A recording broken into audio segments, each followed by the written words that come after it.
ഇപ്പോൾ ഉയരുന്ന ഈ വിവാദങ്ങൾ എങ്ങനെയാണ് കാണുന്നത്? ഞാനത് ആക്ച്വലി ഒട്ടും അതിന് ഇമ്പോർട്ടൻസ് കൊടുക്കുന്നില്ല. കാരണം 10 വർഷമായി ഞാൻ ഈ ഫീൽഡിൽ വന്നിട്ട്.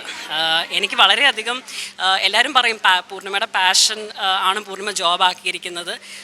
അത് എന്തോ ആയിക്കോട്ടെ, പക്ഷേ എനിക്ക് മനസ്സിലായത് ഞാൻ വളരെ ഹാപ്പിയാണ്. എനിക്ക് ഭയങ്കരമായിട്ട് എല്ലാ ദിവസവും അറ്റ്ലീസ്റ്റ് ഒരാളെങ്കിലും വന്ന് പറയും യു മെയ്ഡ് മൈ ഡേ.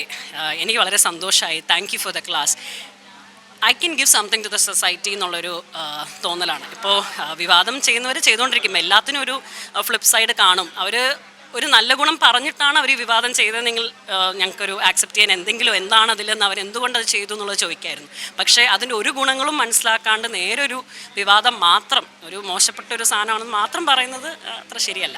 ഈ സ്കൂളുകളിൽ സൂംബ പരിശീലിപ്പിക്കുന്നതിന് എങ്ങനെ കാണുന്നത്? സ്കൂളിൽ സൂംബ ശരിക്കും ചെയ്യണം. ഞങ്ങൾ ഒരുപാട് പ്രൈവറ്റ് സ്കൂൾസിൽ, ഞങ്ങൾ ഗവൺമെൻറ് സ്കൂൾസിൽ പോയിട്ടില്ല, പക്ഷേ എല്ലാ ഇൻസ്ട്രക്ടേഴ്സും പ്രൈവറ്റ് സ്കൂൾസിൽ പോയി പറഞ്ഞിട്ടുണ്ട്. കാരണം ആസ് ഇൻസ്ട്രക്ടേഴ്സ് ഞങ്ങൾക്ക് അറിയാം, കുഞ്ഞുനാൾ മുതലേ തുടങ്ങിയാൽ മാത്രമാണ് ഈ ലൈഫ് സ്റ്റൈൽ ഡിസീസൊക്കെ നമുക്ക് ബീറ്റ് ചെയ്യാൻ പറ്റുള്ളൂ. ബിക്കോസ് അത് ഭയങ്കര കോമൺ ആണ്, സ്ട്രെസ്സ് ഭയങ്കര കോമൺ ആണ്.